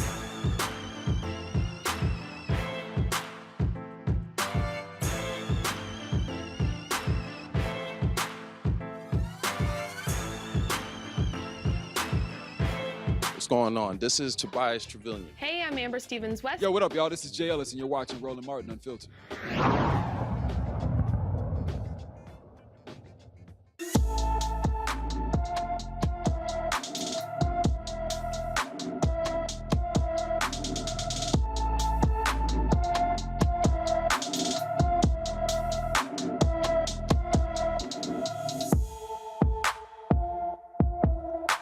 All right, folks. We go to Detroit with today's Black and Missy. And the Detroit Police Department asking for help in locating 23-year-old Laurel Diaz, who left her home to go to the grocery store Sunday and has not returned. She is 5 feet 6 inches tall, weighs around 300 pounds, with dark brown hair and brown eyes. She was last seen wearing a black short sleeve shirt, beige or brown pants, and multicolored Jordan shoes. Laurel was driving a dark blue Dodge Caravan with damage on the passenger side. According to her mother, Laurel has bipolar disorder. Anyone with information about Laurel Diaz should call the Detroit Police Department's 10th Precinct at 313-596-1001. 313-596-1001. All right, many of y'all have seen this video. It's been going viral over the last 24 hours. Two young black girls were at a party, and this Sesame Street character just straight up just ignores these two black girls. Now, go ahead and just roll the video, y'all. Just roll the video. Now, this is at the Sesame Street theme amusement park in Philadelphia. Again, the video went viral, and it shows these two young girls going up to the performer in a Rosita costume, and the performer appears to wave no to the girls and continues to walk on. Now, again, it is blown up. Black people have been upset, livid. So Sesame Street released this statement here, okay? Our brand, our park, and our employees stand for inclusivity and equality in all forms. That is what Sesame Place is all about, and we do not tolerate any behaviors in our parks that are contrary to that commitment. We also are and have always been committed to making sure every family and every child has the best possible experience at our parks, and we are incredibly disappointed when that does not happen. Regarding the incident yesterday, the costumes our performers wear sometimes make it difficult to see at lower levels, and sometimes our performers miss hug requests from guests. Okay, so let me do this here. I'm gonna walk over to the other side of the studio. So y'all can just go ahead and follow me. So I'm confused here, Omakongo, Julian, as well as Jeff, because, okay, if I'm in costume and I'm walking, if I'm in costume, I'm walking, put me on camera one. If I'm in costume and I'm walking, all right, and I'm dealing with little kids, I'm probably going to be looking down. So I'm not looking for a 10 or 14-year-old, I'm largely gonna be looking down at little kids. So if I'm walking, this is like what I'm doing the whole time. I'm waving down here at little kids. Or I'm waving at short people like my niece, who are like 4'11". I'm waving at short people, okay? All right? So now, I want y'all to show the video. Watch when homeboy drops his head. Watch this. He's looking at her.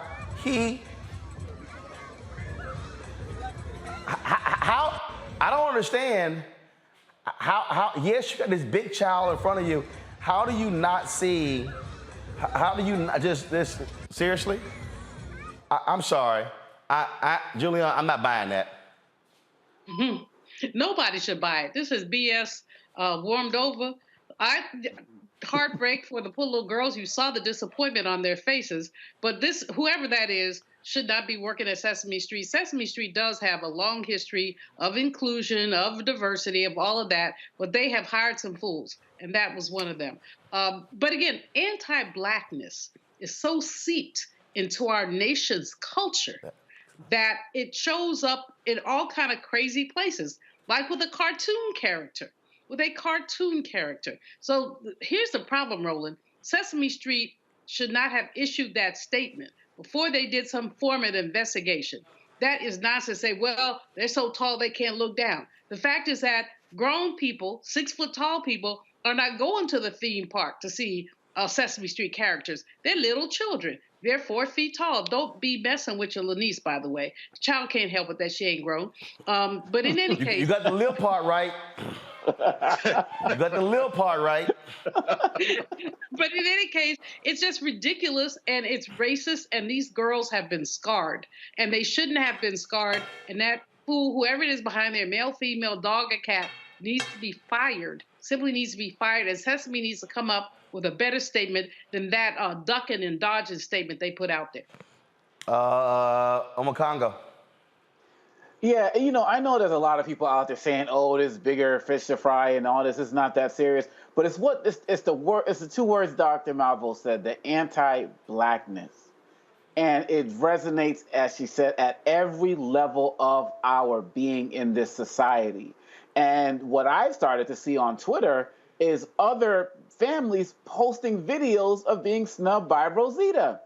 And a couple of Elmo snubs. And, you know, we represent hard the Elmo snubs at the Elmo at the kids' birthday parties. I mean, folks go hard, right? So I don't know if these were different people dressed as Rosita, but what I'm saying is I've seen at least 4 or 5 videos today of different experience. There's one, right? And with this little boy here.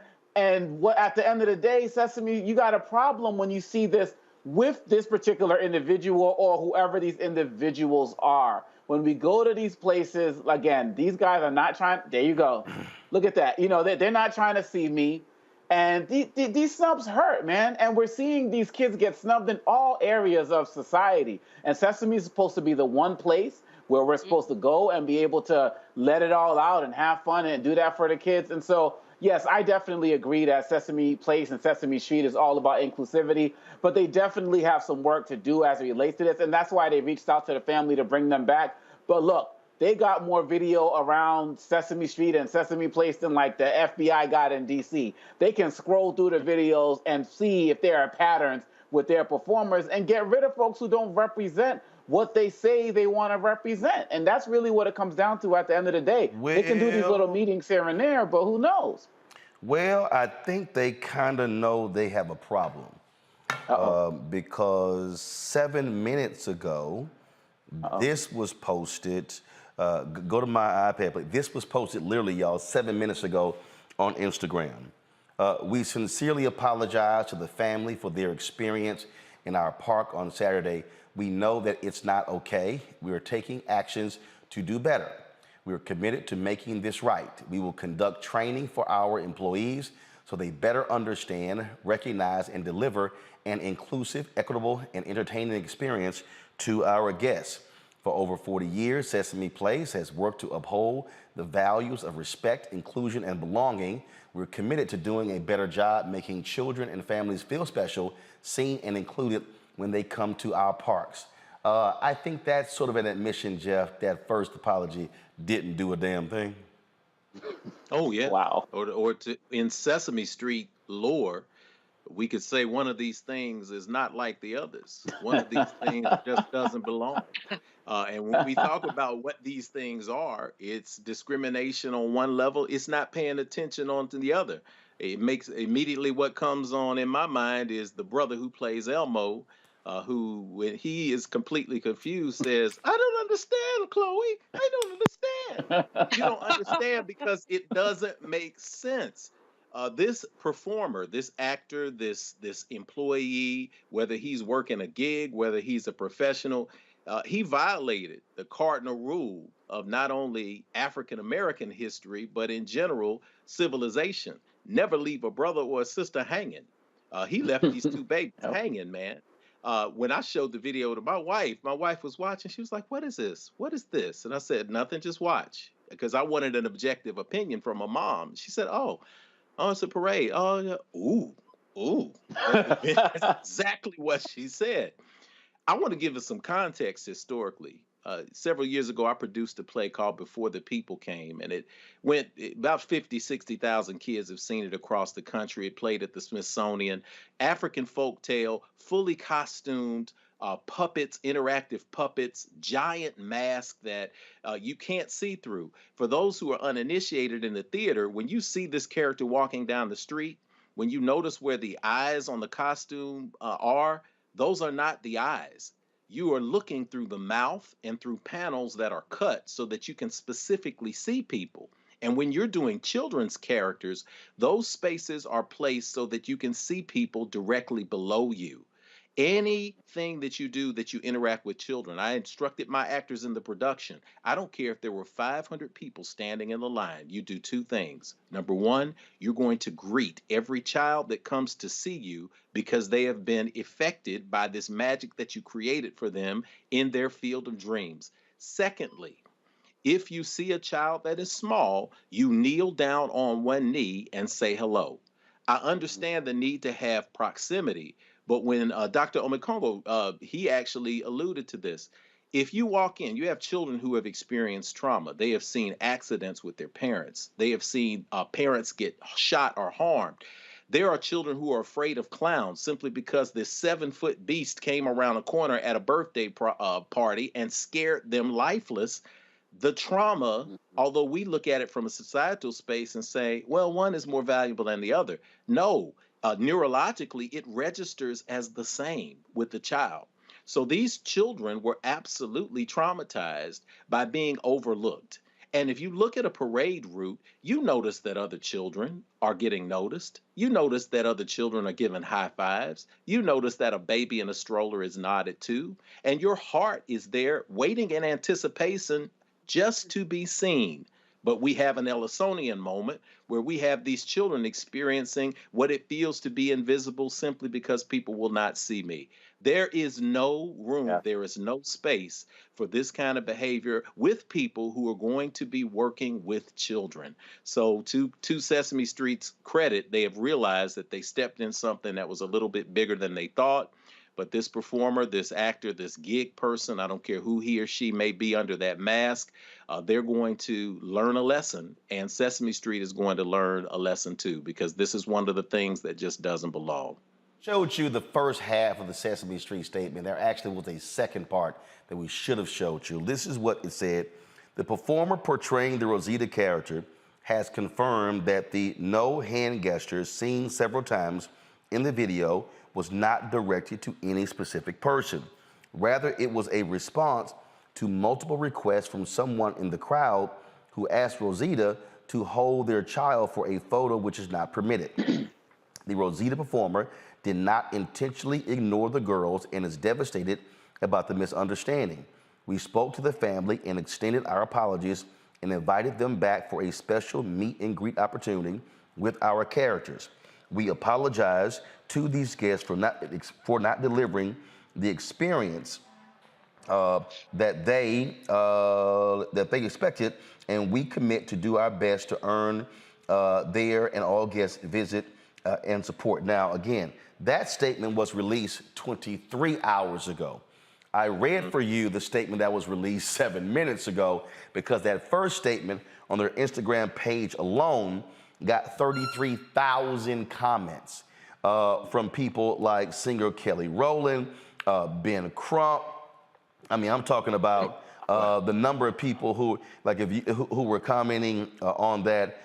It just went on. And again, that 9-second video has been shared by a lot of people. And trust me, Sesame Display, they in Philadelphia. It's a lot of black people in Philadelphia. So Sesame Place is truly on cleanup duty as we speak, and so we'll see exactly what happens next. We're trying to reach out to the moms of those two young girls to get them on the show. Hopefully, we will be able to do so. But Sesame, y'all got some issues. I'm just saying. All right, let's go to a break. We'll be right back. Roland Martin Unfiltered on the Black Star Network. Hi, I'm Dr. Jackie Hood Martin, and I have a question for you. Ever feel as if your life is teetering and the weight and pressure of the world is consistently on your shoulders? Well, let me tell you, living a balanced life isn't easy. Join me each Tuesday on Black Star Network for A Balanced Life with Dr. Jackie. We'll laugh together, cry together, pull ourselves together, and cheer each other on. So join me for new shows each Tuesday on Black Star Network, A Balanced Life with Dr. Jackie.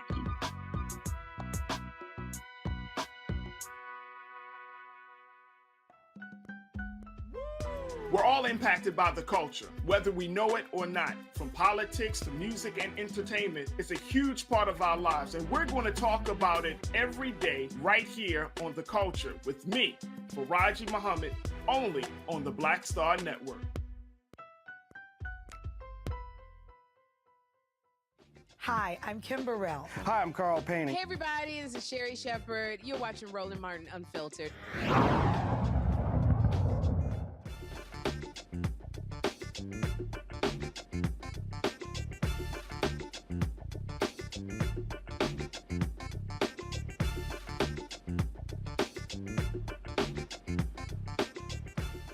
All right, y'all. A black opera singer has said "Hail to the No" to an Italian opera after she discovered that they had performers in blackface on that stage previously this summer. Grammy-winning soprano Angel Blue posted on her Instagram page that she is pulling out of the Verona Arena's production of La Traviata after she discovered the theater used blackface in the production of Aida. The theater says Blue knew about the other show and invited her for a, quote, dialogue on the issue. Blue was like, nah, this is what she posted. Let me be perfectly clear. The use of blackface, do y'all have her statement? Thank you. Come on, let's show it now. Thank you. Let me be perfectly clear. The use of blackface under any circumstance, artistic or otherwise, is a deeply misguided practice based on archaic theatrical traditions which have no place in modern society. It is offensive, humiliating, and outright racist. She's still listed to perform as Violetta for 2 performances on the theater's website. Congo, she like, nah, we good. We good. We good. And I love how they said we invited her. I'm sorry, what's the conversation? That's right. Right. That's right. You know, I was so thrilled to see this story because it really harkened back to other great black performers and artists. I'm thinking about people like Josephine Baker, you know, who had a lot more on the line, but would refuse to play in front of segregated audiences, which would force the organizers to have to integrate the shows. And so when they say things, oh, well, she kind of knew a little bit about this going in and agreed to it, first of all, I question that.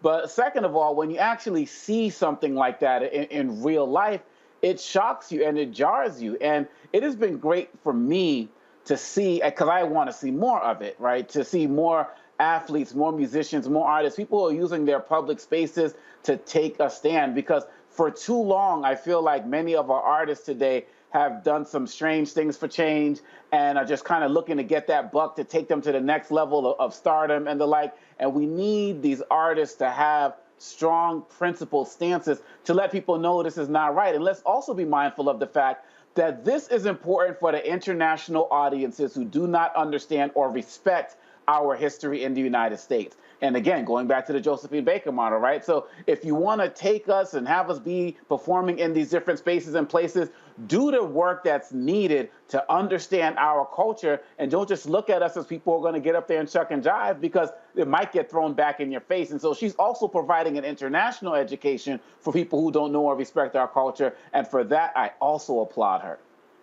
Hey, look. Bottom line is, okay, to the theater. Why y'all got somebody in blackface? Look, either go find somebody black, Julian, or just have them perform looking white. You got it. I mean, in this particular play, blackface is theoretically being used because the character is with blackface is in Ethiopia. And as you say, you can find a black person. You don't have to put blackface on. But if you look at the history of blackface in theater, we first began to see it, theater and movies. We first began to see it where? Birth of a Nation in 1915. Birth of a Nation. We all know what that film did in terms of perpetuating stereotypes, in terms of denigrating black people, in terms of basically portraying us as the basis, with the black men chasing little Eva off a cliff, theoretically because he wanted to rape her. So that was the genesis of the use of blackface in art history. And so now we see 100 plus years later, 107 years later, this sister calling them out, which Oma Congo was actually, absolutely right and very well stated. She was right to call them out, but there are many others who do participate in these productions that do include blackface, which, as she said, is archaic and belongs no place in the modern world. And so good for her. But more importantly, this is an educational moment. And even more importantly than that, it is time for us to just dismantle these racist stereotypes. And they exist, they're persistent, they're consistent, and we have to be the ones to stand up and say, stop it. And the theater company is disingenuous by inviting her to have a conversation. Really? What kind of conversation? We didn't know. Yeah, you knew. I don't blame her for not saying she doesn't want to talk to them. And they're pimping her by continuing to use her name after she said she wasn't going to be there. And so they have continued their racism, their racist exploitation, and their own predatory capitalism. Roland, I was going to put that in there. Their predatory capitalism, the way that they've treated her and her talent. I say this here, Jeff. Go ahead and keep advertising her. Watch y'all have a show and she ain't there. Yeah, that's the last thing you want to do is raise that curtain and those lights come up and you don't see anybody. When you think about the history of theater, you think about performers who started, the history has been given in terms of how blackface made its way into the mainstream and that birth of the nation space. You think about great performers upon whose shoulders we stand, like the great Burt Williams, who was a vaudeville star and really opened the doors for many people, but who was forced because of the white performers who were performing in blackface to, as a black man, perform in blackface just to make a living. So many compromises that had to be made. In my first one-man show, I have a character who is an actor who is classically trained with 1 million degrees, and he actually puts on blackface. I've had to put the blackface on, do the burnt cork blackface to make a point. It is a ghastly and disgusting, ironic moment to see this classically trained actor who finds himself having to make a decision to wear blackface. In those moments where there is a choice, where there's a parody that's made, we get to make those decisions on what is right and what is correct and what is not mainstream companies. And by doing this, you are telegraphing that you are completely out of touch with reality. Anyone who says we don't think it's a problem, or we didn't realize it, or we need to have a conversation, if you're producing theater and opera in 2022, you are completely out of touch with history and reality. That says something really, really big about where you are not in terms of diversity, equity, and inclusion. This equity piece is important because you were able to create a massive production of Verdi's Aida, and you were able to put actors in blackface. Aida is an opera that is an Italian opera that takes place in, guess where? Egypt. Sounds very, very, very birth of the nation-ish and very creepy. You were able to pull this off, and now you're bringing an African-American opera singer in to perform further in the season. And when she says something, you say, we want to have a conversation. No, man, we don't want to have a conversation. How do we fix this? The equity part, we got the diversity, we got the inclusion, but what's the equity part? The equity part is the money and the resources. So if you want to fix something in this situation, my suggestion is clear. Scrap the entire rest of your season and then produce Octavia E. Butler's Parable of the Sower with an all African-American cast. Put your entire resources of your massive organization toward telling an authentic opera about Black people in America. Well, yeah, that's all you kind of got to do. All right, y'all, that is it for us. Let me thank Jeff Omekongo and Julian for being on today's show. Thank you so very much. Folks, tomorrow's show, look forward to more news of the day. Lots of stuff we're going to be carrying. And one of the things we're going to be talking about, of course, every Tuesday, our Marketplace segment where we feature Black-owned businesses. And folks, let me say this here. You've got to keep your eye on the ball. See, I get a kick out of these people who don't know nothing about media, but they want to tell us how to run a media company. Then they got the people who don't know nothing about journalism, but then want to try to say, well, who's the real journalist and who isn't? And then I get a kick out of these Black people who love talking about Black consciousness and Black ownership, but then when you actually decide to own something and create something, then they have the audacity to try to say you're a failure because you left white-owned media. Y'all really crack me up because I think, frankly, y'all schizophrenic with all of your stuff back and forth. But to all the folk out there, I got these people talking about, how we were underinsured with our Sprinter. Well, the maximum we could get on it was $125,000. So if y'all know anything about business, I mean, that was the maximum. We looked at multiple insurance companies. But let me say this to all the haters. You know we don't care about y'all. Because, see, our fans got us. Our fans got us.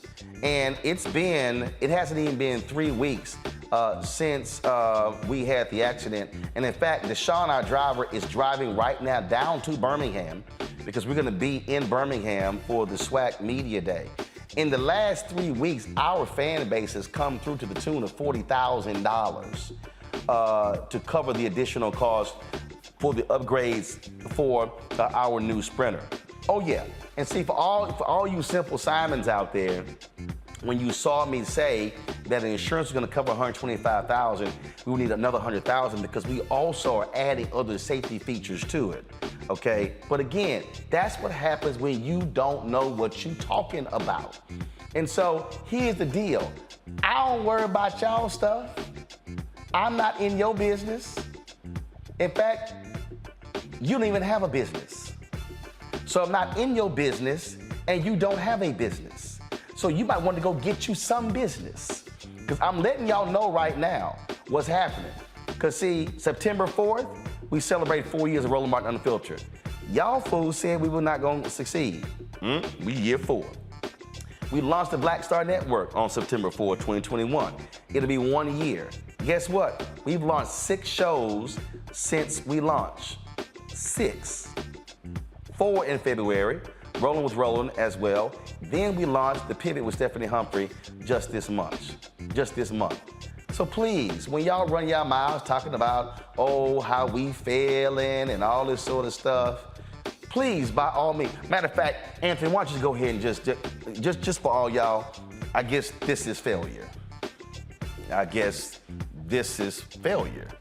I guess all of this is failure. No, all of this, see, this ain't failure. See, what it called is called success. It's called Black-owned success.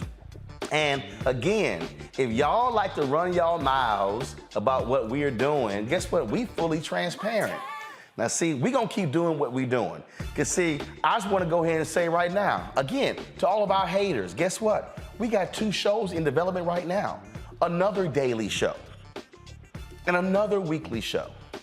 As we speak, we're having meetings to launch our 24-hour streaming channel by the 4th quarter of this year.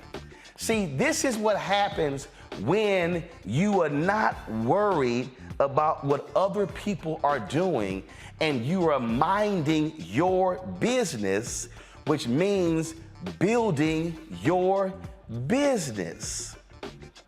And just for all, and again, for the haters, y'all don't have, I don't think you have it. I'll just go pull up on my Instagram page. Because see, for the haters too, just want to let y'all know, today, one reason I'm like a little tired, because I had to come to the office a little bit early, because today, we just had a little photo shoot at the office because the LA Times is doing a story on what we've launched here.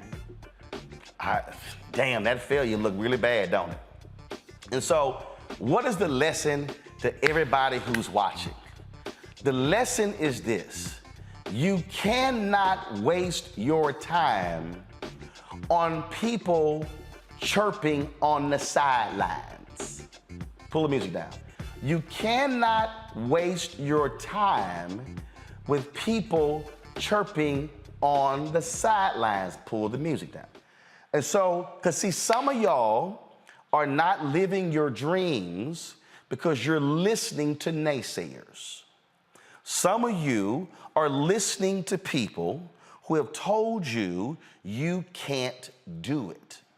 You're listening to people whose whole objective is to deride you, is to make you feel small. And what I need you to do is laugh at your haters. Because see, while they are busy hating on you, I mean, I literally had one person, I didn't even see the comment till today. They made this comment months ago. I had mentioned that AFSCME, the American Federation of State and County Municipal Employees, they were the first partner for Roland Martin Unfiltered. And this person was like, ooh, there it is. That's not how business is done. It's called advertising. That's actually the backbone of media. And it is how business is done. But see, that's people who can't do those type of deals. And so they think that because a labor union supported us, ooh, there you go, you're being funded by the Democrats. No. See, when you're supported by a labor union, you're being supported by labor workers. And see, that's what bothers y'all. Because see, the same black people, AFSCME, it's black people. SEIU is black people. Communication workers, that's black people. But see, again, haters. And so somebody who's watching right now, somebody who's listening right now, you have people, and you may have haters in your family. Let me just go ahead and say that. Jeff, he nodding his head, he know. You may have some haters in your family who are telling you, you cannot do this. You cannot accomplish the life goals that you have for yourself. That's what haters do. So, and I know somebody is sitting here, and they're saying, well, Roland, it's best not to address them. No, I disagree. I totally disagree.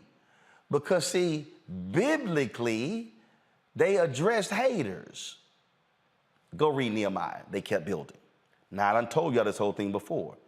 So somebody out there, there are things that you have wanted to accomplish in your life. You have been unable to do so because you have spent more time listening to the haters as opposed to listening to God telling you to go and do what you're supposed to do. And so that's why at every step of the way, when these people tweet me, I laugh. That's why I crack up laughing. That's why when I run into them and they sit here and say stuff, I laugh. And I love it when they say, ooh, you're a failure. I'll take this failure any day of the week. I love it when they say, oh, you wish you were on one of these networks. Not when you own your own network. See, I didn't get to do the story, but Byron Allen bought the assets for $11 million, a black news channel. And he plans on relaunching the network, and more power to him. But the point I'm still trying to get folk to understand is that there are too many black people right now who are walking around with ideas and visions and plans of action in their head, that's in their spirit, that God gave them a long time ago, and they have yet to fulfill any of that because they have spent more time listening to people pull things out of them instead of pour into them. And so you need to understand that you cannot get so caught up in what these haters are saying. Nehemiah said, keep building with one hand, keep your other hand on your weapon. Because the haters said they could not rebuild the wall of Jerusalem. And they kept building. And so I just want some of us to understand this. And so as we go up, and as we launch something new, and as we unveil a new show, and as we unveil new space, and as we gonna unveil our new Roll-O-Mobile in September, I want all the haters to know that I see you, I hear you, and I literally am laughing at you. Because what you are doing is providing fuel for what we are doing. And if you ain't built nothing, like this fool Jerry Calloway, Roland is lying. Oh, please, Jerry, because see, Jerry, let me show you how I know you a fool. You commenting on something I built. I ain't commenting on nothing of yours. See how that worked, Jerry? You just got embarrassed right here for being a new fool. See, that's why I keep telling y'all. See, I felt mainstream media wasn't doing us right, so I created something of my own. I'm sorry, I ain't worried about what they doing. I don't even watch them. But we are building something, providing opportunities. And I'm telling you, and I've had this conversation with too many people in the last several weeks who have been there, you have been commissioned to do something, and you have allowed other people to stop you from living your life, from living your dreams. And that is the greatest failure. And there's nothing worse when your days are over and God said, what did you do with what I gave you? And your answer is, I listened to other people. And he says, but didn't I tell you to go forward? And you go, yeah, but I listened to my mama, my daddy, my brother, my sister, my grandmother, my cousin, my aunt, my uncle. I listened to a fool I don't even know. I listened to my sorority sister, my church member. He's like, but ain't none of them me. And so I just want y'all to understand that. So y'all can go ahead and again, let your haters do what they do and let them operate as simply stepping stones to your success. And every step of the way, when they say something, just do this here. Wave at them. Because trust me, you'll be waving down because you'll be higher than them and they'll have no choice but to look up at you. I had one person say, man, he know he has failed as a journalist. I said, well, I guess when I go to NABJ in August and when they celebrate the 2021 Hall of Fame class and I'm on that stage, I guess I'll be up there failing. And then in October, when the Society of Professional Journalists had a convention here in DC, I'll be failing on that stage too when I'm inducted as one of the fellows, which is also their Hall of Fame.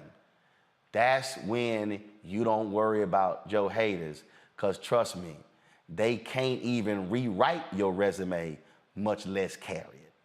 So for anybody out there, live your dreams, get started and do your thing, and we're gonna keep doing our thing. And so for the folk who keep running their mouth, y'all go ahead and download the Black Star Network app. All platforms, because guess what? It's ours, we own it. And yes, to the haters, it costs $161,000 a year. And guess what? We paid for it all up front in December. Download the Android phone, Apple phone, Android TV, Apple TV, Roku, Amazon Fire TV, Xbox One, Samsung Smart TV. And our goal, of course, our fan base, they contribute to our show. They make all of this possible, along with our advertisers. Check our money orders. Go to P.O. Box 57196, Washington, D.C., 20037-0196. Cash App, $RM Unfiltered. PayPal's R Martin Unfiltered. Venmo's RM Unfiltered. Zelle is Roland at RolandSMartin.com. Folks, I'll see y'all tomorrow, of course. And yes, I was rocking the shirt. My sister made a hashtag Black Owned Media Matters. See, the own part. It's the own part. Some of y'all cash checks. I'd rather write them. Holla!